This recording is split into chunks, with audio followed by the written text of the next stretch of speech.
അന്യദേവാഹു സംഭവാത് അന്യദാഹുര സംഭവാത് ഇതി ശുശ്രുമധീരാണാം യേനസ്തദ് വിജചക്ഷിരേ. അങ്ങനെ 13 കഴിഞ്ഞു. ടീക്ക പ്രത്യേകിച്ച് ഒന്നുമില്ല അതിനൊന്നും. ഓക്കെ, 12 ടീക്ക ഉള്ളായിരുന്നു, അതുകൊണ്ട് 12, 13, 14 ഒന്നിച്ചങ്ങ് എഴുതി വെച്ചു. ഇനി നിങ്ങൾ ഭാഷ്യം കാണ്. യത ഏവം അതഃ സമുച്ചയ സംഭൂത്യുപാസനയോർയുക്തഃ ഏവ ഏകപുരുഷാർത്ഥത്വാച്ച ഇത്യാഹ. യത ഏവം, ഇപ്രകാരമായതുകൊണ്ട്. എപ്രകാരമായതുകൊണ്ട്? ടിപ്പണി 1 കണ്ടോ? യത ഏവം ഇതി, ഇതിനർത്ഥം പറയാണ്. യതഃ പ്രത്യേകം ഫലഭേദ ശ്രൂയത്തെ തസ്മാത്. എന്തുകൊണ്ടെന്നാൽ പ്രത്യേകത്തിനും ഫലഭേദം കേൾക്കുന്നുണ്ട്. ഫലഭേദം എന്ന് പറയുന്നത് അർത്ഥം ഫലവിശേഷം, ഫലവൈജാത്യം, ഫലഭിന്നത്വം, ഫലം ഭിന്ന ഭിന്നമാണെന്ന് കേൾക്കുന്നുണ്ട്. ഏതിന്റെ? സംഭൂത്യുപാസനയുടെ ഫലം വേറെ, അസംഭൂത്യുപാസനയുടെ ഫലം വേറെ എന്ന് കേൾക്കുന്നുണ്ട്. ശ്രുതം എന്നല്ല, അപ്പൊ കേട്ടിട്ടുണ്ട്. ആയതുകൊണ്ട് ശ്രൂയത കേൾക്കുന്നു എന്നേ ഉള്ളൂ. ഇനി ഭാഷ്യം കണ്ടോ? യഥേവം, ഇപ്രകാരമായതിനാൽ. അതായത് ശരിക്കും നോക്കിയാല് രണ്ടും കൂടി കൂട്ടിച്ചേർക്കാം. പ്രത്യേകത്തിന്റെ നിന്ദയും പ്രത്യേകത്തിന് ഫലവും കേൾക്കുന്നത് കൊണ്ട് എന്ന് ചേർത്താൽ നല്ല കാര്യം. കാരണം നമ്മള് കഴിഞ്ഞ ഭാഗത്ത് 9, 10, 11 മന്ത്രങ്ങളിലൂടെ പറഞ്ഞു വന്ന കാര്യം ഉണ്ടായിരുന്നല്ലോ. അതെന്തായിരുന്നു? കേവല കർമ്മത്തെയും കേവല ഉപാസനയും നിഷേധിച്ചു 9ാം മന്ത്രത്തില്. എന്നിട്ട് കേവല ഉപാസനയുടെ ഫലവും കേവല കർമ്മത്തിന്റെ ഫലവും പറഞ്ഞതുകൊണ്ട് അവ നിരർത്ഥകമല്ല, അർത്ഥവത്താണ്, സാർത്ഥകമാണ്, ഫലമുള്ളതാണ്. നിഷേധിക്കുകയും ഫലവും അവയ്ക്കുണ്ട് എന്ന് സിദ്ധിച്ചതിനാൽ അത് കേവലം നിഷേധിക്കാനല്ല, മറിച്ച് സമുച്ചയം നടത്താനായിരുന്നു. ഇതേപോലെ ഇവിടെയും വ്യാകൃത അവ്യാകൃത ഉപാസനകളെ നിന്ദിച്ചിട്ടുണ്ട്. എങ്ങനെ ചെയ്താല്? പൃഥക്കായിട്ട് ചെയ്താൽ. ഒറ്റ ഒന്നായിട്ട് ചെയ്യുകയാണെങ്കിൽ കേവല ഹിരണ്യഗർഭ ഉപാസനയോ കേവല പ്രകൃതി ഉപാസനയോ ചെയ്യുന്നതിനെ നിന്ദിച്ചിട്ടുണ്ട്. അതുമാത്രമല്ല 13ാം മന്ത്രത്തിലൂടെ നമ്മൾ അന്യദേവാഹു എന്നും പറഞ്ഞിട്ട് ഞങ്ങളുടെ ആചാര്യന്മാരിൽ നിന്ന് അവർ വ്യാഖ്യാനിക്കുമ്പോൾ കേട്ടിട്ടുണ്ട് സംഭൂത്യുപാസനയുടെ ഫലം ഭിന്നമാണ്, അസംഭൂത്യുപാസനയുടെ ഫലം ഭിന്നമാണെന്ന്. രണ്ടും കൂടി ചേർത്തു. അതുകൊണ്ട് എന്താണ് ഉദ്ദേശിച്ചത്? അതഹ തസ്മാത് കാരണാത്, ഇപ്രകാരമായതിനാൽ, അതുകൊണ്ട് സമുച്ചയ. ഏത് കളുടെ സമുച്ചയം? സമുച്ചയ. കയോഹു സമുച്ചയ? സംഭൂത്യ അസംഭൂത്യുപാസനയോർ. സംഭൂത്യുപാസനയുടെയും അസംഭൂത്യുപാസനയുടെയും സമുച്ചയമാണ് ഇവിടെ വിവക്ഷ നടത്തിയത്. അതുകൊണ്ട് യുക്തമാകുന്നു. സമുച്ചയ യുക്ത ആയിട്ട് കൂടി ചേർത്തുകൊള്ളുക. അപ്രകാരമായതിനാൽ സമുച്ചയം യുക്തമാകുന്നു എന്ന് പറഞ്ഞാല് കേവലനെ നിന്ദിക്കുകയും കേവലന്മാർക്ക് വ്യസ്തങ്ങളായിരിക്കുന്ന ഫലവും ഉള്ള സ്ഥിതിക്ക് അവയെ സമുച്ചയം നടത്തുക എന്നുള്ളത് യുക്തമാകുന്നു. അത്രയും മാത്രമല്ല, ഏക പുരുഷാർത്ഥത്വച്ച, ഏകമായിരിക്കുന്ന പുരുഷാർത്ഥ ലാഭം ഉണ്ട് താനും. ഈ ഏകമായിരിക്കുന്ന പുരുഷാർത്ഥ ലാഭം എപ്പോഴാണ് ഉണ്ടാവുന്നത്? സമുച്ചയിച്ചിട്ട് കർമ്മം ചെയ്യുമ്പോഴാണ്. സമുച്ചയിച്ച് കർമ്മോ? കർമ്മത്തിന്റെ കാര്യം കഴിഞ്ഞു പോണം. സമുച്ചയിച്ചിട്ട് ഉപാസനയും കർമ്മവും കൂടി സമുച്ചയിച്ചിട്ട് ചെയ്യുമ്പോൾ. ഇവിടെ കർമ്മമില്ല, കർമ്മത്തിന്റെ സെക്ഷൻ കഴിഞ്ഞു. അതാദ്യം മനസ്സിലാക്ക്. അസംഭൂത്യ ഉപാസന സംഭൂത്യ അസംഭൂത്യ ഉപാസനകളുടെ സമുച്ചയം മാത്രം അവിടെ വരുന്നത്. കർമ്മ സമുച്ചയത്തെ ഉപാസന ഭാഗം കഴിഞ്ഞു. ആ 3 മന്ത്രങ്ങൾ വേറെ. നിങ്ങൾ എന്താ കേട്ടുകൊണ്ടിരിക്കുന്നത്? ഇത് ഞാൻ 2 ദിവസമായിട്ട് പറഞ്ഞതല്ലേ. ഒരു സെക്ഷൻ കഴിഞ്ഞു. കർമ്മസംബന്ധി ഉപാസനയുടെ കാര്യം 9, 10, 11 മന്ത്രങ്ങളിലൂടെ കഴിഞ്ഞു. ഇനി 12, 13, 14 മന്ത്രങ്ങളിലൂടെ ആരുടെ സമുച്ചയമാണ്? 2 ഉപാസനകളുടെ സമുച്ചയമാണ്. സംഭൂതി അസംഭൂതി ഉപാസനകളെ സമുച്ചയിക്കാൻ പോവുകയാണ്. അപ്പോൾ ഏകപുരുഷാർത്ഥത്തെ ലാഭം എപ്പോഴാ? സമുച്ചയം നടത്തിയാൽ ഏകപുരുഷാർത്ഥത്തെ ലാഭം. അതെന്താ? വ്യസ്തമായിട്ട് ചെയ്താൽ ഏകപുരുഷാർത്ഥ ലാഭമില്ലേ? അതുണ്ട്. പിന്നെ എന്തിനാണ് ഇവിടെ? അത് കഴിഞ്ഞ 3 എണ്ണത്തിലെ സമാന സിദ്ധാന്തം എവിടെയും കൊണ്ടുവരിക. ഫലം കിട്ടാൻ വൈകും, അതൊഴിവാക്കാൻ സമുച്ചയം. മാത്രല്ല ഇവിടെ മൃത്യു എന്നുള്ളത് അനൈശ്വര്യമാണ്. ഐശ്വര്യം പ്രാപിക്കുമ്പോൾ അനൈശ്വര്യം നഷ്ടപ്പെട്ട് കിട്ടും. അപ്പോൾ മൃത്യു തരണത്തിന് ഉപായമാണ് ഹിരണ്യഗർഭോപാസന. പക്ഷേ ഇവിടെ കുറച്ച് ടിപ്പണിയിൽ കുറച്ച് ബുദ്ധിമുട്ടുണ്ട്. കാരണം അവര് ഹിരണ്യഗർഭ പ്രാപ്തി നോക്കി എഴുതി കളയും. അങ്ങനെ നടക്കുമൊന്നുമില്ല. കഴിഞ്ഞ ഭാഗത്ത് 3 എണ്ണത്തില് സ്വർഗലോകത്ത് പോയിട്ടല്ലല്ലോ ഹിരണ്യഗർഭ ലോകത്തിലേക്ക് പോയത്. മനസ്സിലായോ? അതുകൊണ്ട് ഇവിടെ ഹിരണ്യഗർഭ ലോകത്ത് പോയിട്ടല്ല പ്രകൃതിയിലേക്ക് പോകുന്നത്, നേരിട്ട് പ്രകൃതിയിൽ തന്നെയാണ്. അതുകൊണ്ട് ഇവിടത്തെ അനൈശ്വര്യ നിവൃത്തി ഐശ്വര്യപ്രാപ്തിയാലെന്ന് പറഞ്ഞത് ഇവിടെ തന്നെ അണിമാതി പ്രാപ്തി. അപ്പൊ എന്ത് പറ്റും? അനൈശ്വര്യം നഷ്ടപ്പെട്ടു കിട്ടും. അനൈശ്വര്യമാണ് മരണ കാരണം. അതൊഴിവായാല് അമൃതത്വം അമൃതത്വം പറയണ്ട, മരണത്തെ തരണം ചെയ്യാന്നർത്ഥം. എന്നിട്ടോ ഈ പ്രകൃതിപാസനയിലൂടെ ഫലം, ആ പ്രകൃതിപാസനയുടെ ഫലമാണ് ഏകമായിരിക്കുന്ന പുരുഷാർത്ഥം. ഇവിടെ എപ്രകാരം? കഴിഞ്ഞ കർമ്മ ഉപാസന സമുച്ചയ സ്ഥലത്ത് സമുച്ചയത്തിന്റെ ഫലം ഏകം മാത്രമായിരുന്നു. ഏതാണ്? ഹിരണ്യഗർഭപ്രാപ്തി. ഇവിടെ സമുച്ചയത്തിന്റെ ഫലം പ്രകൃതിയിലെ. ഇങ്ങനെ വ്യത്യാസം മനസ്സിലാക്കിക്കൊള്ളാം. പുരുഷാർത്ഥത്വാച്ച, ഇങ്ങനെ ഏകമായിരിക്കുന്ന പുരുഷാർത്ഥ ലാഭവും ഉള്ളത് കൊണ്ട് എന്ത് ചെയ്യണം? സമുച്ചയം ചെയ്യണം. അതുകൊണ്ട് ഇനി മന്ത്രം കണ്ടോ? സംഭൂതിം ച വിനാശം ച യസ്തദ്വേദോ ഭയകം സഹ വിനാശേന മൃത്യും തീർത്വാ സംഭൂത്യാമൃതമശ്നുതേ. ചൊല്ലിയോ? സംഭൂതിം ച വിനാശം ച യസ്തദ്വേദോ ഭയം സഹ വിനാശേന മൃത്യും തീർത്വാ സംഭൂത്യാമൃതമശ്നുതേ. സംഭൂതിം ച വിനാശം ച, അവിടെ എന്താ വ്യത്യാസമുണ്ടോ അവിടെ? ഇല്ല സ്വാമിജി, അത് അസംഭൂതി എന്ന് പറയണോ? അത് ദീർഘം പിടിച്ചാ മതി. വിനാശേന തീർത്വാ സംഭൂത്യാമൃതമശ്നുതേ. അതായത് നിങ്ങൾ അവിടെ പദച്ഛേദം നടത്തിയാൽ ഒരു വർണ്ണം ഇരട്ടിക്കും, ഒരു വർണ്ണം കൂടുതൽ വരും. ഏത് അകാരം കൂടുതൽ വന്നാല് ഛന്ദസ് മാറും. നമ്മൾക്ക് അതിന് അധികാരമില്ല, ഛന്ദസ് മാറ്റാൻ അധികാരമില്ല. അതുകൊണ്ട് പദച്ഛേദം ചെയ്യാൻ പാടില്ല. ചില പരമ്പരയിൽ, നിങ്ങൾ പഠിച്ച പരമ്പരയിൽ പദച്ഛേദം ചെയ്യുന്നുണ്ട്. അശ്വത്ഥമേനം സുരൂഢമൂലം. ഇവരെന്ത് ചെയ്യും? നിങ്ങളുടെ സിദ്ധാന്തക്കാര് അശ്വത്ഥമേനം സുരൂഢമൂലം അസംഗശസ്ത്രേണ ദൃഢേന ചിത്വ എന്ന് വന്നാൽ ഒരു വർണ്ണം കൂടുതൽ വരും അവിടെ. കൈലാസക്കാരെന്ത് ചെയ്യും? മസംഗശസ്ത്രേണ നോക്കും. എന്നിട്ട് ഇവർ തിരിച്ചു കളിയാക്കും. അത് എവിടുന്ന? മസംഗശസ്ത്രം എന്ന് പറഞ്ഞാൽ അങ്ങനത്തെ ഒരു ശസ്ത്രം ഉണ്ടോ? സത്യത്തിൽ അങ്ങനെയല്ല. നമ്മൾക്ക് ചൊല്ലുന്ന സമയത്ത് പദച്ഛേദം ചെയ്ത് ചൊല്ലാനുള്ള അവകാശമില്ല.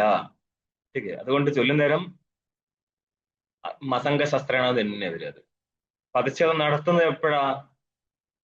വ്യാഖ്യാനിക്കുമ്പോഴാ. വ്യാഖ്യാനത്തിന്റെ ലക്ഷണം എന്താ? പദച്ഛേദോ പദാർത്ഥോക്തി വാക്യാർത്ഥോ വാക്യയോജന ആക്ഷേപസ്യ സമാധാനം വ്യാഖ്യാനം പഞ്ചലക്ഷണം. ഇങ്ങനെയാണ്. അപ്പം വ്യാഖ്യാന സ്ഥലത്തെ പദച്ഛേദം ചെയ്യാൻ പാടുള്ളൂ, ചൊല്ലുന്ന സ്ഥലത്ത് പദച്ഛേദം ചെയ്യാൻ പാടില്ല. പിന്നെ അവർ ആദ്യകാലത്ത് എന്തിനാ ചെയ്തെന്ന് പറഞ്ഞാല് സാധാരണ ജനങ്ങൾക്ക് മനസ്സിലാക്കാൻ വേണ്ടിയിട്ട് ഒരു ഈസി മെത്തേഡ് അവതരിപ്പിച്ചെന്നുള്ളൂ. ഒന്ന് നോക്കിയോ, സംഭൂതിഞ്ച വിനാശഞ്ച. അതായത് ഇതിന്റെ മുന്നേ ഉള്ള പങ്ക്തി എന്താ? ഇത് ശുശ്രമധീരാണാം യേന സ്മിത ചക്ഷിരേ സംഭൂതിഞ്ച. അതായത് സംഹിതാ പാഠസ്ഥലത്ത് നേരിട്ട് പോയി കൊണ്ടുപോകാണ്ട്. അന്നപ്പോൾ എന്ത് പറ്റും? ഏക്ക് ശേഷം അസംഭൂതിയുടെ അകാരം നിൽക്കുമ്പോൾ നമ്മൾ ചൊല്ലുന്നേരം അത് കേൾക്കത്തില്ല. കാരണം ഏങ്ങ പദാന്താതിഥി സൂത്രത്തിലൂടെ പൂർവ്വരൂപം ഏകാദശമായി മാറും. ഏങ്ങിന്റെ ശേഷം അത്ത് പരത്തിൽ വന്നു കഴിഞ്ഞാല് പൂർവ്വരൂപം ഏകാദശമായി മാറും. രണ്ടിന്റെയും കൂടി സ്ഥാനത്ത് പൂർവ്വരൂപ ഏതാണ്? ഏകാരം. അതുകൊണ്ടാണ് നമ്മൾ പിന്നെ പ്രശ്ലേഷൻ ഇട്ട് ഒഴിവാക്കുന്നത്. നമുക്ക് എവിടെയും കാണാം. നോക്ക്, കഴിഞ്ഞ 12-ാം നമ്പർ മന്ത്രത്തിൽ കണ്ടോ? അന്ധന്തമ പ്രവിശന്തി ഏ സംഭൂതിയും. അവിടെ അകാരം അവഗ്രഹചിഹ്നം ഇട്ട് കൊടുത്താണ്. അവഗ്രഹചിഹ്നം കൊടുക്കേണ്ട ഒരാവശ്യമില്ല. ഇവിടെ സൂത്രത്തിനനുസരിച്ച് എന്താണത്? നിങ്ങൾ മനസ്സിലാക്കേണ്ടതാണ്. അസംഭൂതി ആയിരുന്നു. മനസ്സിലാക്കാൻ പറ്റും ഒരാൾക്ക്? പാടാണ്. ठीक है. അതുകൊണ്ടാണ് അവഗ്രഹചിഹ്നം ഇട്ട് കൊടുത്തത്. ഇവിടെ ഇപ്പൊ എന്ത് പറ്റി? 2 മന്ത്രങ്ങളായതുകൊണ്ട് ഇനി അതിന്റെ ഇടയിൽ അവഗ്രഹം ഇടാൻ പറ്റില്ല. പക്ഷേ ഇത് സംഹിതാ പാഠസ്ഥലത്ത് 13 പറഞ്ഞിട്ട് വേറെ നമ്പർ മാറ്റൂല, നേരിട്ട് പോവാണ്. അവിടെ നമ്മൾക്ക് വേണമെങ്കിൽ അവഗ്രഹചിഹ്നം ഇട്ട് കൊടുക്കാം. അതുകൊണ്ട് സംഭൂതി എന്ന് ഉദ്ദേശിച്ചത് അസംഭൂതിയാണ്. മനസ്സിലായോ? അകാരം കാണുന്നില്ലത് മാത്രം. സംഭൂതിയെ അസംഭൂതിയായിട്ട് മാനിക്കുക. അപ്പൊ സംഭൂതി ആരാവും? വിനാശമായി മാറും. സംഭവനം സംഭൂതി എന്ന് ഉത്പത്തിനെ നമ്മൾ അർത്ഥം ചെയ്തത്. ഏതിനാണ് ഉത്പത്തി ഉള്ളത് അതിന് വിനാശമുണ്ട്, അല്ലേ? അങ്ങനെയാണെങ്കിൽ ഉത്പന്നമാവാത്ത വസ്തുവിന് വിനാശം ഇല്ല എന്ന് നിയമമുണ്ടോ? അതുമില്ല. നൈയായികന്റെ പ്രാഗഭാവത്തിന് ഉത്പത്തിയില്ല, പക്ഷെ വിനാശമുണ്ട്. സംഭൂതിഞ്ച വിനാശിഞ്ച യഹ തത് ഉഭയം സഹവേദ. ആരാണോ സംഭൂത്യുപാസനയെയും അസംഭൂത്യുപാസനയെയും ഒന്നിച്ചറിഞ്ഞ അനുഷ്ഠാനം നടത്തുന്നത് എന്ന് പറഞ്ഞാൽ സമുച്ചയിച്ച അനുഷ്ഠാനം നടത്തുന്നത്, പ്രകൃത്യുപാസനയും ഹിരണ്യഗർഭോപാസനയും ഒരേപോലെ കൊണ്ടുപോകുന്നത്, അവനെന്ത് ഫലം കിട്ടും? വിനാശേന എന്ന് പറഞ്ഞാല് ഹിരണ്യഗർഭോപാസനേന മൃത്യും അനൈശ്വര്യം. മൃത്യുവിന്റെ അർത്ഥമാണ് ഇവിടെ അനൈശ്വര്യം. അനൈശ്വര്യ രൂപ മൃത്യുവിനെ തീർത്തുക, അതിക്രമ്യ മറികടന്നിട്ട് പിന്നെന്താണത്? അസംഭൂത്യ. അസംഭൂതി ശബ്ദത്തിന് എന്താ അർത്ഥം? അസംഭൂതിക്ക് അർത്ഥമാണ് പ്രകൃതി. ठीक അസംഭൂത്യ എന്ന് ഉദ്ദേശിച്ചത് പ്രകൃതി എന്നാണെങ്കിലും പ്രകൃതി ഉപാസനേന എന്ന് കൂട്ടിച്ചേർത്തോളുക. പ്രകൃതി ഉപാസന കൊണ്ട് എന്ത് കിട്ടും? അമൃതം അശ്നുതി. ഇവിടത്തെ അമൃതം എന്നുള്ളത് എന്തായിരിക്കും? കഴിഞ്ഞ സൂത്രത്തിൽ പറഞ്ഞിരിക്കുന്ന പ്രകൃതി ലയമാണ്. പറഞ്ഞല്ലോ, ആരാണ് ഞങ്ങൾക്ക് വ്യാഖ്യാനിച്ചതെന്ന് അവരുടെ വചനത്തിലൂടെ ഞങ്ങൾക്ക് മനസ്സിലായിട്ടുണ്ട്. അത് വ്യാഖ്യാനിക്കാൻ വേണ്ടി നമ്മൾ എന്ത് ചെയ്തു? ടിപ്പണിയിൽ നമ്മൾ വിശദീകരിച്ച് കൊടുത്തു. എവിടത്തെ വാക്യം? വായുപുരാണത്തിലെ വാക്യം. ഭാഷ്യത്തിലും പറഞ്ഞു പ്രകൃതി ലയ ഇതി പൗരാണികേ രുച്യത എന്ന് തന്നെ പറഞ്ഞിട്ടുണ്ട്. പൗരാണികന്മാർ പറയുന്നു. അപ്പൊ പുരാണങ്ങളൊക്കെ ഉള്ളതിന്റെ മുന്നേ ഈ വേദം ഇല്ലായിരുന്നു. അതപ്പോ എന്ത് ചെയ്യായിരുന്നു നിങ്ങള്? ठीके വായുപുരാണത്തിന് മുന്നേ തന്നെ വേദത്തിലൂടെ പറഞ്ഞ് മനസ്സിലാക്കേണ്ട സമയത്ത് ഇനി വായുപുരാണം വരും അന്നേരം കണ്ടാൽ മതി എന്ന് പറഞ്ഞാൽ മതിയോ? അപ്പൊ അവിടെ പ്രമാണം വേറെ കൊടുക്കണം. ഇവിടെ ഇങ്ങനത്തെ ഒരു പ്രമാണം ഉള്ളത് കൊണ്ട് അവര് അതുവഴി പറഞ്ഞെന്ന് മാത്രം. ഇനി നിങ്ങൾ ഭാഷ്യം കണ്ടോ? സംഭൂതിഞ്ച വിനാശഞ്ച യസ് തദ് വേദോഭയം സഹ. ഇതെന്തിനു പറഞ്ഞതാ? അടുത്ത മന്ത്രം ഇങ്ങനെ തുടങ്ങി എന്ന് കാണിക്കാൻ വേണ്ടിയിട്ടാണ് ഈ പ്രതീക രൂപത്തിലെടുത്തത്. ഇനി വ്യാഖ്യാനം പറയാം. വിനാശേന എന്താർത്ഥം? വിനാശോ ധർമ്മോ യസ്യ കാര്യസ്യ. വിനാശം എന്നുള്ള ധർമ്മം യാതൊരു കാര്യത്തിനാണോ ഉള്ളത് ആ കാര്യത്തെയാണ് നമ്മൾ എന്ത് പറഞ്ഞത്? വിനാശം എന്ന് പറഞ്ഞത്. എന്ന് പറഞ്ഞ വിനാശം എന്നുള്ള ധർമ്മിയും ധർമ്മിയാണ് കാര്യം. ധർമ്മിക്ക് നേരിടുന്ന ധർമ്മമാണ് വിനാശം.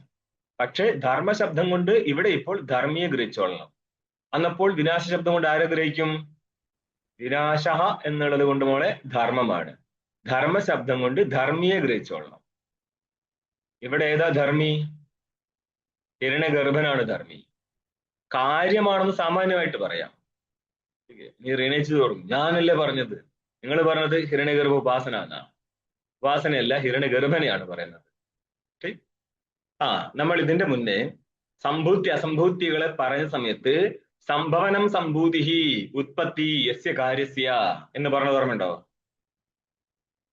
39ാമത്തെ പേജ് എടുത്തു, 2ാമത്തെ പങ്ക്തിയില്. സംഭവനം സംഭൂതി സ യസ്യ കാര്യസ്യ. ഈ സംഭവനം എന്നുള്ളത് എന്താണ്? ധർമ്മമാണ്. ധർമ്മി ആരാ? കാര്യമാണ്. സ സംഭൂതി. അപ്പോൾ യാതൊരു കാര്യത്തിനാണോ സംഭവനം ഉള്ളത് ആ കാര്യമാണ് സംഭൂതി എന്നുള്ളത്. ഇവിടെ ഇപ്പൊ എന്താ പറഞ്ഞത്? വിനാശം എന്നുള്ള ധർമ്മം യാതൊരു കാര്യത്തിനാണോ ഉള്ളത് ആ കാര്യമാണ് എന്ത്? വിനാശം. കഴിഞ്ഞ വട്ടം സംഭൂതി ശബ്ദം കൊണ്ട് ഇതിനെടുത്തു, അവിടെയും കാര്യത്തെ തന്നെ. അപ്പോൾ അവിടെ ധർമ്മം എന്താ? സംഭൂതി. 39ാമത്തെ പേജില് ധർമ്മം സംഭൂതി. ധർമ്മി ആരാ? കാര്യം. 41ാമത്തെ പേജിൽ ധർമാരാ? വിനാശം. ഹിരണ്യഗർഭ. വിനാശം. വിനാശമാണ് ധർമ്മം. ധർമ്മി ആരാ? കാര്യം. രണ്ട് സ്ഥലത്തും കാര്യത്തിന് ഒരേ അർത്ഥമുള്ളൂ, ഹിരണ്യഗർഭൻ. അതായത് നമ്മള് 39ാമത്തെ പേജില് സംഭൂതി എന്നുള്ള ധർമ്മം ഏതൊരു ധർമ്മിക്കാണോ ഉള്ളത് ആ ധർമ്മിയെ നമ്മൾ സംഭൂതി ശബ്ദം കൊണ്ട് പറഞ്ഞു. അവിടെ ധർമ്മമായിരുന്നു സംഭൂതി. ധർമ്മി ആരാ? കാര്യം. അവിടുത്തെ കാര്യശബ്ദത്തിന് എന്താ അർത്ഥം? ഹിരണ്യഗർഭൻ. ആദ്യ കാര്യമാണ് ഹിരണ്യഗർഭൻ. ഇവിടെ ഇപ്പോൾ ധർമ്മശബ്ദം, ധർമ്മം ഏതാണ്? വിനാശം. ധർമ്മി ആരാ? കാര്യം തന്നെ. അവിടുത്തെ കാര്യം ആരായിരുന്നു? ഹിരണ്യഗർഭൻ. അപ്പൊ ഇവിടുത്തെ കാര്യം ആരായിരിക്കും? അതും ഹിരണ്യഗർഭൻ തന്നെ. ഇപ്പം ഇവിടെ കിട്ടിയ വിനാശേന. ഇങ്ങനെ പലതും ഉണ്ട് ഇതിന്റെ ഉള്ളിൽ. ഇതൊക്കെ വെളിപ്പെടുത്തുമ്പോൾ മാത്രമേ ഓഹോ ഇങ്ങനെയൊക്കെ അപ്പുറം ഇപ്പുറമൊക്കെ നമുക്ക് ഇങ്ങനെ കൂട്ടിക്കെട്ടി കൊണ്ടുവരാൻ പറ്റുമെന്ന് മനസ്സിലാവും. വിനാശോ ധർമ്മോ യസ്യ. വിനാശം എന്നുള്ള ധർമ്മം ഏതിനാണോ ഉള്ളത്? ഏതിന്? കാര്യത്തിന്. സഹ കാര്യ തേന ധർമ്മിണ. ആ ധർമ്മിയായിട്ട്, വിനാശം എന്നുള്ള ധർമ്മിയായിട്ട് അഭേദേന ഉച്യതേ. അഭേദ രൂപത്തിൽ പറഞ്ഞതാണ് എന്ത്? വിനാശ എന്നുള്ളത്. എന്നാൽ ഉദ്ദേശം എന്താണ്? വിനാശ ശബ്ദം കൊണ്ട് വിനാശിയെ എടുത്തോളണം. മനസ്സിലായോ? അങ്ങനെയൊക്കെയാണ് ശൈലികൾ. എന്ത് ചെയ്യാനും എനിക്കൊന്നും ചെയ്യാൻ പറ്റത്തില്ലല്ലോ, ഇവരെ എഴുതി വെച്ചല്ലേ പറയാൻ പറ്റുള്ളൂ. തേന എന്ന് പറഞ്ഞാല് തതുപാസനേന ഏതിന്റെ ഉപാസന കൊണ്ട്? ഹിരണ്യഗർഭ ഉപാസന കൊണ്ട് രണ്ട് വിഷയവും വരുന്നുണ്ടെങ്കിലും ഒന്നിനെ നിരൂപണം നടത്തിയിട്ട് പിന്നെ സർവനാമം വന്നാൽ അതുമായിട്ട് ബന്ധപ്പെടുത്തി മനസ്സിലാക്കിയാൽ മതി. ഓക്കെ, ഹിരണ്യഗർഭ ഉപാസന പറഞ്ഞ ശേഷം പിന്നെ സർവനാമം തേന എന്ന് പറഞ്ഞാൽ ആ ഹിരണ്യഗർഭ ഉപാസനയാൽ മനസ്സിലായിക്കൊള്ളുക. തതുപാസനേന തസ്യ കസ്യ ഹിരണ്യഗർഭസ്യ ഉപാസനേന ഹിരണ്യഗർഭ ഉപാസന കൊണ്ട് എന്താണാവോ ഫലം? അനൈശ്വര്യം അധർമ്മ കാമാദി ദോഷജാതം ച മൃത്യും തീർത്തുക. അനൈശ്വര്യത്തെ തീർത്തിട്ട് എന്ന് പറഞ്ഞാല് മലയാളം ശരി തന്നെയാണ്, തീർത്ത് കളഞ്ഞിട്ട് എന്താ പറയുക, ഇതിനെ മറികടന്നിട്ട് മനസ്സിലായിക്കൊള്ളുക. ടീക്കേ, തീർത്തുക എന്നുള്ളത് മലയാളമല്ല കേട്ടോ, സംസ്കൃത പദമാണ്. അവനെ അങ്ങോട്ട് തീർത്തിട്ട് എന്ന് പറയുന്നത് പോലെ ഇതിനെ മറികടന്നിട്ട് ഏതിനെ? അനൈശ്വര്യാദികളെ മറികടക്കണം. ഒന്ന് അനൈശ്വര്യം, പിന്നെന്താ? അധർമ്മം, പിന്നെ കാമാദികൾ. ഇങ്ങനെ ഇരിക്കുന്ന സകല ദോഷങ്ങളെയും, ദോഷജാതം, ജാതം എന്ന് പറഞ്ഞ വർഗം, ദോഷക്കൂട്ടങ്ങളെ ഇതിനെ മൃത്യുവായിട്ട് കണക്കാക്കി. മന്ത്രം എന്താണ്? വിനാശന മൃത്യും തീർത്തുക. അപ്പോൾ ഹിരണ്യഗർഭ ഉപാസനയാൽ ഹിരണ്യഗർഭന്റെ ഫലം എന്താണ്? ഹിരണ്യഗർഭ ഉപാസനയുടെ ഐശ്വര്യം. ഐശ്വര്യം വന്നു ചേർന്നാൽ എന്ത് നഷ്ടപ്പെടും? അനൈശ്വര്യം നഷ്ടപ്പെടും. അനൈശ്വര്യമാണ് എന്ത്? മൃത്യു. അതപ്പോൾ മൃത്യു ആയിരിക്കുന്ന അനൈശ്വര്യം നഷ്ടപ്പെട്ടു. എന്തുകൊണ്ടാണ് അങ്ങനെ വരാൻ കാരണം? ഹിരണ്യഗർഭ ഉപാസന കൊണ്ട് അനൈശ്വര്യം നഷ്ടപ്പെട്ടു. ഹിരണ്യഗർഭ ഉപാസന കൊണ്ട് അനൈശ്വര്യം നഷ്ടപ്പെടുകയാണോ? അല്ല ഐശ്വര്യം വന്ന് കയറുന്നതാണോ? ഐശ്വര്യം വന്നാൽ അനൈശ്വര്യം നഷ്ടപ്പെട്ടു. വന്ന അനൈശ്വര്യം നഷ്ടപ്പെടും. നിങ്ങൾ ഇതിന്റെ മൂന്നാമത്തെ, നമുക്ക് രണ്ടും കണ്ടോ? രണ്ടില് നമ്മൾക്ക് കുറച്ച് അഭിപ്രായ വ്യത്യാസം പറയേണ്ട ആവശ്യമുണ്ട്. ठीक है, എന്നാലും കേട്ടോ, ഇപ്പോൾ ആചാര്യന്മാർ പറഞ്ഞു വിചാരിച്ചിട്ട് അതേപോലെ തന്നെ എടുത്ത് വിഴുങ്ങേണ്ട ആവശ്യമൊന്നുമില്ല. എന്താ ഇവിടെ കാണുന്ന നോക്ക്? രണ്ട് വന്നത് എവിടെയാണെന്നറിയോ? ഒന്നാമത്തെ പങ്ക്തിയിലായിരുന്നു രണ്ടിന്റെ ടിപ്പണി കാണുക.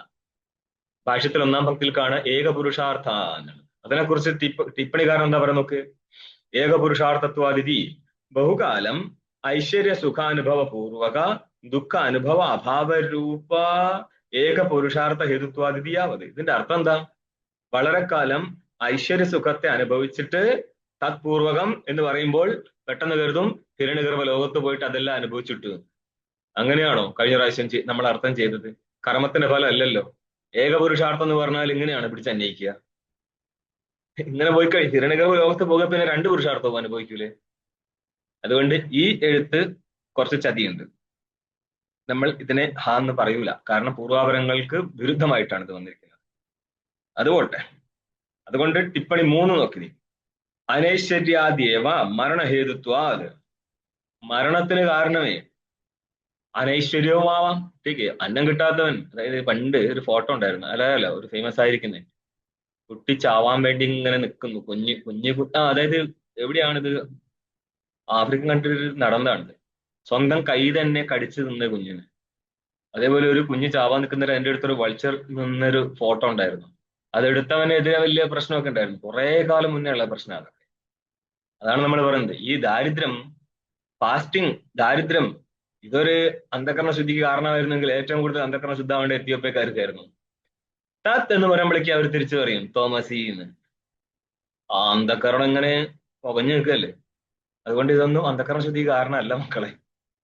അനൈശ്വര്യാദ്യ മരണഹേതുത്വാത്, അനൈശ്വര്യം, അധർമ്മം, കാമാദികൾ ഇതൊക്കെ തന്നെയാണ് എന്ത്? മരണഹേതു എന്നിരിക്കെ മൃത്യുത്വേന വിവക്ഷിതം, ഇതിനെയാണ് നമ്മൾ മൃത്യുസ്വരൂപത്തിൽ പറഞ്ഞിരിക്കുന്നത്. ഇത്യാശയേന മൃത്യുപദം വ്യാജഷ്ടെ എന്നുള്ള അഭിപ്രായത്തോടുകൂടി മൃത്യു ശബ്ദത്തെ വ്യാഖ്യാനിച്ചതാണ് ഭാഷ്യകാരൻ 3-ാം പങ്ക്തിയിൽ ഭാഷ്യം. അനൈശ്വര്യം അധർമ്മ കാമാദി ദോഷജാതം മൃത്യു തം മൃത്യും. അനൈശ്വര്യം, കാമന, അന്ധകരണത്തിന്റെ മലിനത, കാമാദികളായിരിക്കുന്ന മാലിന്യം, അധർമ്മം, ഇവയൊക്കെ തന്നെയാണ് മൃത്യു. ഈ മൃത്യുവിനെ എങ്ങനെ മറികടക്കും? ഹിരണ്യഗർഭോപാസനേന. ഭാഷ്യം ബാക്കി നോക്ക്, ടിപ്പണി 4 നോക്കി ഒന്നും കൂടി. കുതസ്തേന താദൃശം മൃത്യുതരണം. അല്ല, ഇങ്ങനെ ഇരിക്കുന്ന മൃത്യുവിനെ എങ്ങനെ മറികടക്കാൻ പറ്റും?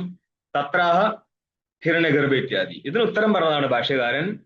ഹിരണ്യഗർഭ ഉപാസനേന, ഉപാസനയാ എന്നല്ല കേട്ടോ, ഉപാസനേന എന്ന് കണ്ടോ? പുല്ലിംഗ ഉപാസനം എന്ന് വന്നാൽ നപുംസകലിംഗത്തിൽ തൃതീയാന്തത്തിൽ ഉപാസനേന എന്ന് കിട്ടും. അപ്പോൾ ഹിരണ്യഗർഭ ഉപാസന കൊണ്ട് ഹി അണിമാതി പ്രാപ്തി ഫലം. ഭാഷ്യകാരൻ അണിമാതി പ്രാപ്തി എന്ന് പറഞ്ഞിട്ടുള്ളൂ, അല്ലാതെ ഹിരണ്യഗർഭ പ്രാപ്തി എന്ന് പറഞ്ഞിട്ടില്ല, പറയാൻ പറ്റൂല. പിന്നെ ഇവരാരാണ് തിരിച്ചെടുത്തിട്ട് അവിടെ കൊണ്ടുവച്ച് ഫിറ്റ് ചെയ്യാൻ? അതേപോലെ തന്നെ ഇതിന്റെ 4-ാം നമ്പർ ടിപ്പണിയിലും തെറ്റുണ്ട്.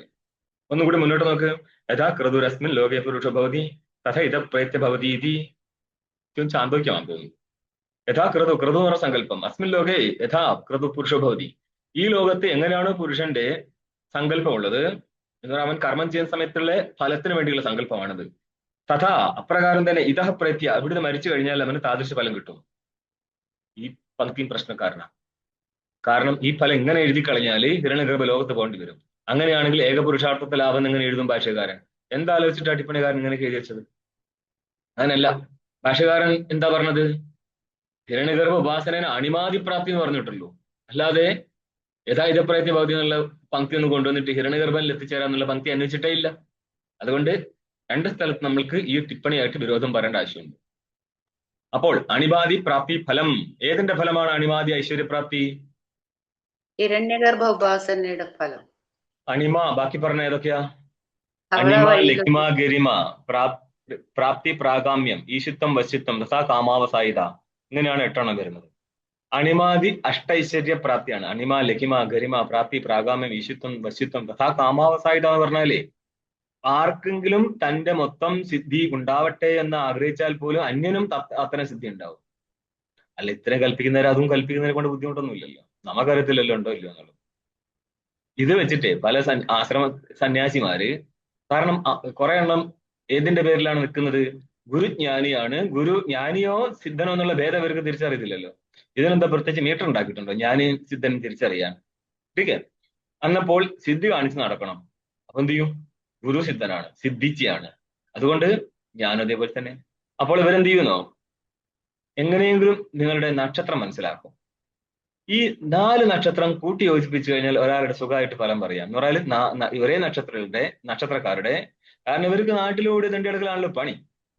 അന്നപ്പോൾ വീടാന്തരമുള്ള ആൾക്കാരെ നന്നായിട്ട് അറിയാം, ആൾക്കാരുടെ സ്വഭാവം അറിയാം. ഇത് 4 വെച്ച് ഒരു അടി അടിച്ചു കഴിഞ്ഞാൽ ഒരു 50% കറക്റ്റ് ആയിരിക്കും. സ്വാമി സിദ്ധനായി. തേന അനൈശ്വര്യാദി മൃത്യും അതീത്യ. തേന കേന, അതിനാൽ ഏതിനാൽ? ഹിരണ്യഗർഭ ഉപാസനയാൽ. അനൈശ്വര്യാദി മൃത്യും അതീത്യ, അനൈശ്വര്യാദികളായിരിക്കുന്ന മൃത്യുവിനെ അതിക്രമിച്ചിട്ട്, അതായത് അന്ധകരണ ശുദ്ധി വരുന്നുണ്ട്. ഇവിടെ കുറച്ചു കാര്യം ഇവിടെ വിട്ടിട്ടുണ്ട്. അദ്വൈതസിദ്ധിയുടെ സംസ്കൃത ടീക്ക് വന്നിട്ട് അവിടെ കക്ഷി പറയുന്നുണ്ട്, ഉന്നത ലോകങ്ങളിലേക്ക് പോകണമെങ്കിൽ അന്ധകരണം ശുദ്ധമാവണം. അതിന് ഉപകാരമായി മാറുന്ന ഇവിടെ ഇല്ല സാധനം. അത് ഞാൻ ഇങ്ങോട്ട് എടുത്തുന്നേ ഉള്ളൂ. ഉപകരിക്കും. മറ്റു സ്ഥലത്തുള്ളത് കൊണ്ടായിരിക്കും അങ്ങനെ അവിടെ ഇതാക്കി പ്രമാണീകരിച്ചു വെച്ചത്. എത്രമാത്രം അന്ധകരണത്തിന് അശുദ്ധി ഉണ്ടോ, നിങ്ങൾ ഉപാസന ചെയ്താൽ പോലും, നമ്മൾ ഉപാസന ചെയ്താൽ പോലും അങ്ങോട്ട് ചെല്ലാൻ പറ്റത്തില്ല. അതേപോലെ തന്നെ വാർത്തികത്തിൽ ഒരു പങ്ക്തി എടുത്തിട്ട്, ബൃഹത് വാർത്തികത്തിലെ പങ്ക്തി എടുത്തിട്ട് നിങ്ങൾക്ക് ബൃഹദാരണ്യകത്തിലെ ഒരു സ്ഥലത്ത് വന്നിട്ടുണ്ട്, ഉപാസകന് പോലും ഉപാസനയില്ലാതെ കർമ്മിയുടെ ലോകത്തിലേക്ക് പോകേണ്ടി വരും എന്നുള്ളത്. അത് അത്ര സുഖമുള്ള പങ്ക്തിയാണെന്ന് ചോദിച്ചു കഴിഞ്ഞാൽ പണിയാ. കാരണം കർമ്മി പോകുന്നത് കർമ്മിയുടെ ലോകത്തിലേക്കും ഉപാസകന്റെ ലോകത്തിലേക്കാണ് പോകേണ്ടത്. പക്ഷെ അത്രയും യോഗ്യത ഇല്ലാത്തത് കൊണ്ട് അവന്റെ കർമ്മത്തിനനുസരിച്ച് മാത്രമുള്ള ഫലം കിട്ടുന്നു, ഉപാസനയുടെ ഫലം പെൻഡിങ്ങിലാവുന്നു എന്ന് അർത്ഥം ചെയ്യേണ്ടി വരും അവിടെ. പിന്നെക്കാലത്തെങ്കിലും ഇപ്പം തന്നെ ഇവിടെ ഇപ്പോൾ ശ്രവണ മനന നിധിധ്യാസനം നടത്തിയ എല്ലാവർക്കും ജ്ഞാനം ഉണ്ടാകത്തില്ല. അതെന്തുകൊണ്ടാ? പ്രാരബ്ധം ഉണ്ടെങ്കിൽ മാത്രമേ ജ്ഞാനം ഉണ്ടാകത്തുള്ളൂ. ഇതൊന്നുമല്ല, ഞങ്ങൾ ഗുരു പറഞ്ഞിട്ടുണ്ട് പ്രയത്നം നടത്തിയാലും. എന്തുകൊണ്ടാ? ഒരു പങ്ക്തിയുണ്ട്, ജ്ഞാനപ്രാരബ്ധവും ഭോഗപ്രാരബ്ധവും തമ്മിൽ ഉടക്കത്തില്ല. മനസ്സിലായോ? അതുകൊണ്ട് ഭോഗം ഉണ്ടെങ്കിൽ ഭോഗം നടക്കും, ജ്ഞാനം ഉണ്ടെങ്കിൽ ജ്ഞാനം നടക്കും. ഭോഗപ്രാരബ്ധവും ജ്ഞാനപ്രാരബ്ധവും തമ്മിൽ ഉടക്കത്തില്ല എന്ന് പറഞ്ഞാൽ പങ്ക്തി എന്താ? ജ്ഞാനപ്രാരബ്ധം എന്ന് എഴുതി വെച്ചത്. മനസ്സിലായോ? അപ്പൊ ജ്ഞാനം ഉണ്ടാകാനുള്ള പ്രാരബ്ധം ഉള്ളത് കൊണ്ടാണ് ജ്ഞാനം ഉണ്ടായത്. ഭോഗം നടത്താൻ, അതേ ശരീരത്തിൽ ഭോഗം നടത്താൻ പ്രാരബ്ധം ഉണ്ടെങ്കിൽ ഭോഗം നടന്നേ പറ്റത്തുള്ളൂ. മനസ്സിലായോ? ഇതൊക്കെ ചിസ്തുകയിലുള്ള പങ്ക്തിയാണ്. ഭോഗപ്രാരബ്ധവും ജ്ഞാനപ്രാരബ്ധവും തമ്മിൽ ഉടക്കത്തില്ല, അത് ഒന്നിച്ച് നിൽക്കുന്നു.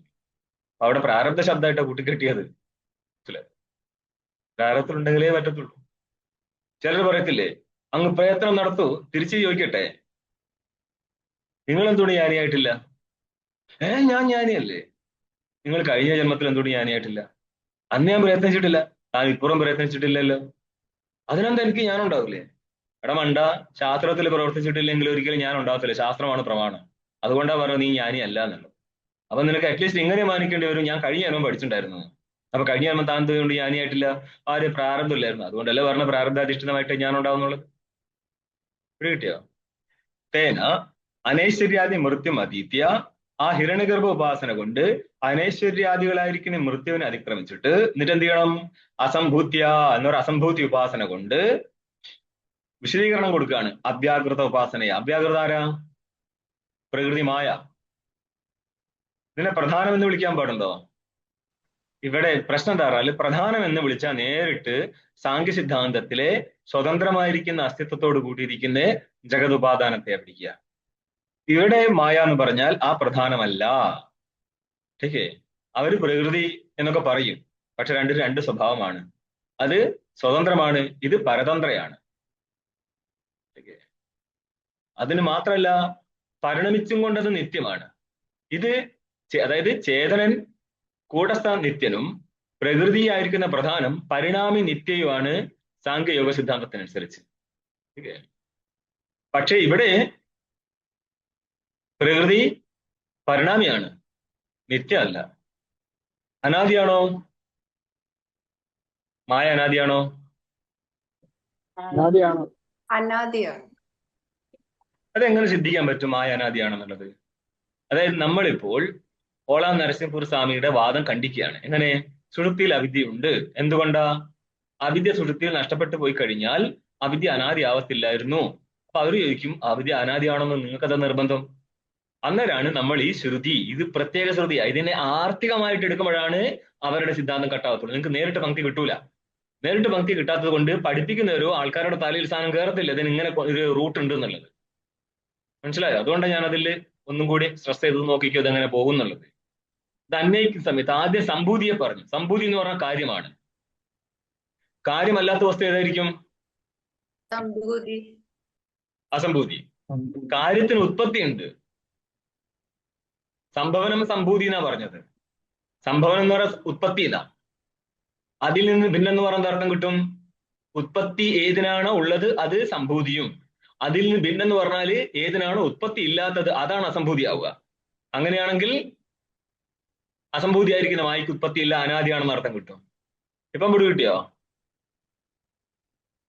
ഇതാണ് രീതി. ഇതൊന്നും അവരും ആലോചിക്കത്തില്ല. ഈ സാധനത്തിന് ഇത്രയും റേഞ്ചിൽ സംസാരിക്കാനുള്ള ശേഷി ഉണ്ടായിരുന്നു എന്നുള്ളത്. കുട്ടൻസ് പിടി കിട്ടിയ കുട്ടികളെ? അപ്പം നോക്കിക്കോ, അസംഭൂതി അർത്ഥം പറഞ്ഞു അവ്യാകൃത ഉപാസനയാ. അവ്യാകൃത ഉപാസന കൊണ്ട് നോക്ക്, ഉപാസനയാ എന്ന് വന്നു. അപ്പൊ സ്ത്രീലിംഗത്തിലും നപുംസകലിംഗത്തിലും രൂപമുണ്ട്.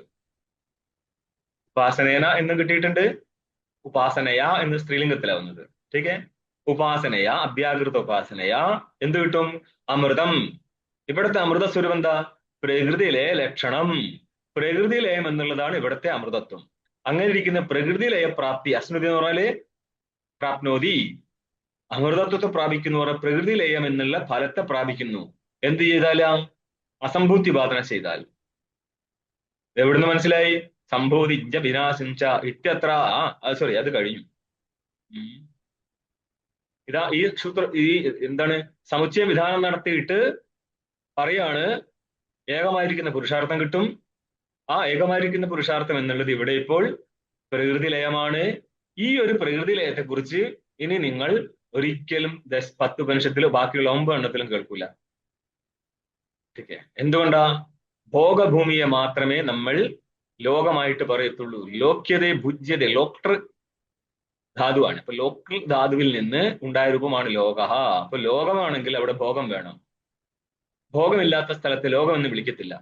അതുകൊണ്ട് തന്നെ ഉത്തരായണ മാർഗത്തിലൂടെ എത്തിച്ചേരുന്ന ഹിരണ്യഗർഭലോകവും ദക്ഷിണായന മാർഗത്തിലൂടെ എത്തിച്ചേരുന്ന സ്വർഗവും വരെയാണ് നമ്മളുടെ ലോകത്തിന്റെ അതിര്. അന്നപ്പോൾ നിങ്ങളുടെ ഈ പ്രകൃതി ലയമോ?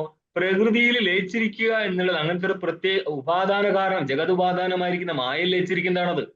അല്ലാതെ ഇത് പ്രത്യേക സ്ഥലത്തിലേക്ക് പോകുന്നതല്ല. ഇത്രയാണ് നിങ്ങളുടെ ഈ ലോകം വരെ നിങ്ങളുടെ സംസാരഗതിയുള്ളൂ. സുഷുപ്തി സംസാരമല്ല എന്നുള്ളത് പോലെ സുഷുപ്തിക്ക് സമാനമായിരിക്കുന്ന പ്രകൃതി ലയവും സംസാരമല്ല. കാരണം സുഷുപ്തിയിലും ഭോഗമില്ല, പ്രകൃതി ലയത്തിലും ഭോഗമില്ല. ഓക്കെ, എന്നാലും സുഷുപ്തിക്കും പ്രകൃതി ലയത്തിനൊക്കെ നല്ല വ്യത്യാസം ഉണ്ടാവും. അത് വേറെ വിഷയം. ഇവിടെ ഏകദേശ സമാനത പറഞ്ഞെന്നുള്ളൂ. ഇനി നിങ്ങളുടെ ഇവിടെ ഒരു കാര്യം പറയാണ്, സംഭൂതിഞ്ച വിനാശഞ്ച ഇത്യത്ര അവർണ ലോപേന നിർദ്ദേശോ ദ്രഷ്ടവ്യ. ഇവിടെ സംഭൂതിയും വിനാശമേ കാണത്തുള്ളൂ, പക്ഷെ അവർണ ലോപത്തോടു കൂടി ശ്രുതി നിർദ്ദേശം ചെയ്തിട്ടുണ്ട് എന്ന് മനസ്സിലാക്കിക്കൊള്ളണം എന്നർത്ഥം. അതെന്തിനാ അങ്ങനെ പറഞ്ഞത്? സംഭൂതി എന്ന് എടുത്താൽ പ്രശ്നം എന്താ?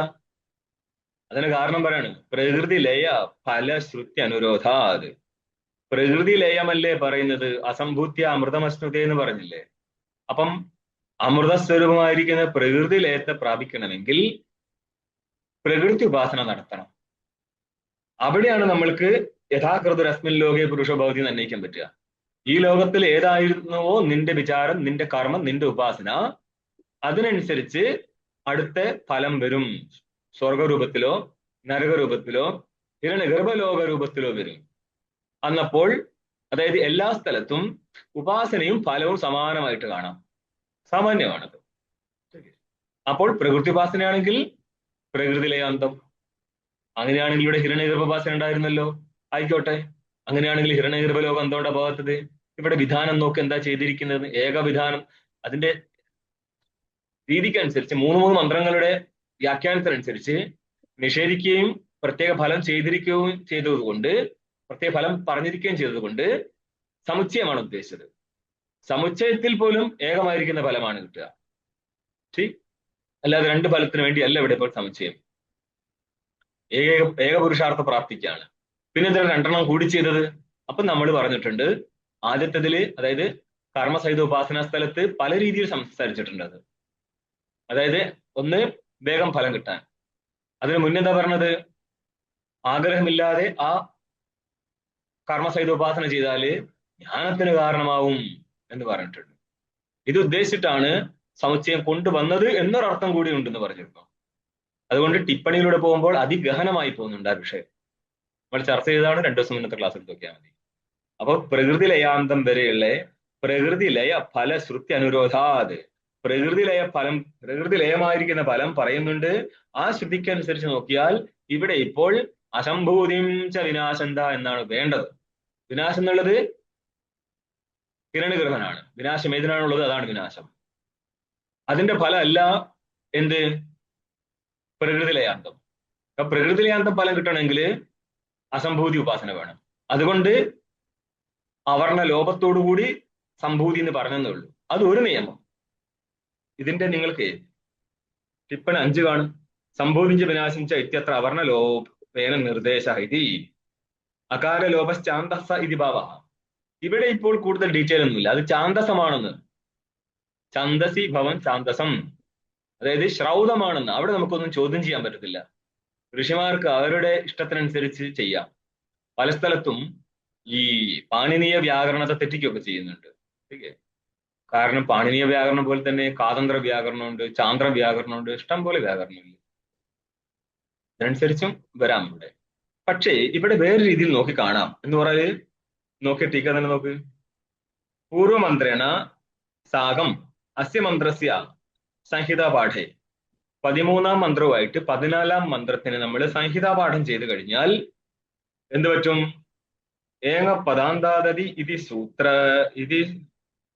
ഇതി പൂർവരൂപത്വമപി ശക്യം അവഗന്തുമിതി ധ്യേയം. ഈ കാര്യം കൂടി മനസ്സിലായിക്കാം.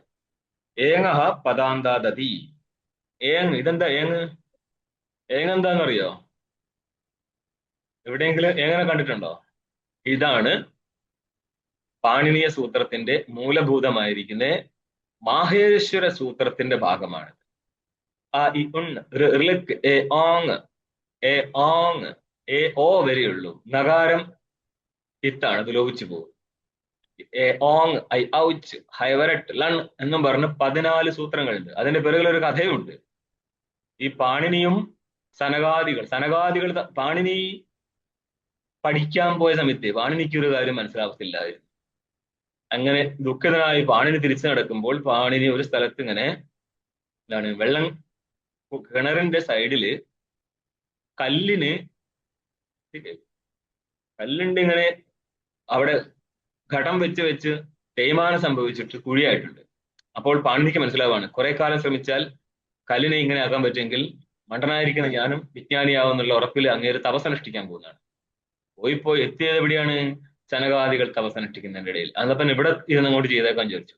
സനകാദികൾ ഓടിക്കാത്ത ഭാഗ്യം. അങ്ങനെ അവിടെ ഇരുന്ന് കക്ഷിയും തപസ് ചെയ്യുന്നേരം സനകാദികളുടെ തപസ്സിനാൽ സന്തുഷ്ടനായിരിക്കുന്ന പരമാത്മാ ശിവജിയുടെ രൂപത്തിൽ വന്നിട്ട് താണ്ഡവം ആടുകയാണ്. അവിടെ അങ്ങേരുടെ ഡമരു അടിക്കുന്നതാണ് 14 ഘട്ടം. ആ ഡമരുവിന്റെ അടി ഇങ്ങേര് കേൾക്കുന്നത് അയ്യർക്ക് ഏയോങ് എന്നുള്ള രീതിയിലാണ്. ഓക്കെ, സനകാദികൾക്ക് ജ്ഞാനവും കിട്ടി, ഇങ്ങേർക്ക് സൂത്രവും കിട്ടി. ഇങ്ങേര് സൂത്രക്കാരനായി. ആ സൂത്രം ഉള്ളത് കൊണ്ട് നാട്ടുകാർക്ക് ബുദ്ധിമുട്ടായി. ഇത് വെച്ചിട്ടാണ് അങ്ങേര് ബാക്കി മൊത്തം 4000 സൂത്രം ഉണ്ടാക്കിയെടുക്കുന്നത്. രാധയിച്ച് മുതൽക്ക് തുടങ്ങാണ്. ഇപ്പൊ എന്ത് പറഞ്ഞു? ഇവിടെ എന്ത് പറ്റുന്നത്? ഏങ് എന്ന് പറഞ്ഞാൽ എ ഓ ഉള്ളൂ. അതിനുശേഷം അച്ച് വന്നു കഴിഞ്ഞാല് പൂർവരൂപം വരും. പൂർവരൂപ ഏകാദേശം വരുന്നതാണത്. രണ്ടിന്റെ സ്ഥാനത്ത് പൂർവത്തിലുള്ള എ എന്ന് മാത്രമേ കാണത്തുള്ളൂ. അതുകൊണ്ടാണ് ഇവിടെ നസ്തൽ ചക്ഷരയുടെ എ നിൽക്കത്തുള്ളൂ, അസംഭൂതിയുടെ ആകാരം കേൾക്കത്തില്ല. ഇങ്ങനെയും വ്യാകരണാടിസ്ഥാനം നമ്മൾക്ക് ഈ കാര്യം പറയാൻ പറ്റും. നിങ്ങളുടെ 14-ാം മന്ത്രം കഴിഞ്ഞു. ഓം പൂർണ്ണമദഃ പൂർണ്ണമിദം പൂർണ്ണാത് പൂർണ്ണമുദച്യതേ പൂർണ്ണസ്യ പൂർണ്ണമാദായ പൂർണ്ണമേവാവശിഷ്യതേ. ഓം ശാന്തി ശാന്തി ശാന്തി. ശങ്കരം ശങ്കരാചാര്യം കേശവം ഓം ബാദരായണം സൂത്രഭാഷ്യകൃതൗ വന്ദേ ഭഗവന്തൗ പുനഃ പുനഃ. ഈശ്വരോ ഗുരുരാത്മേതി മൂർത്തിഭേദ വിഭാഗിനേ വ്യോമവത് വ്യാപ്തദേഹായ ദക്ഷിണാമൂർത്തയേ നമഃ. ഓം ശാന്തി ശാന്തി ശാന്തി.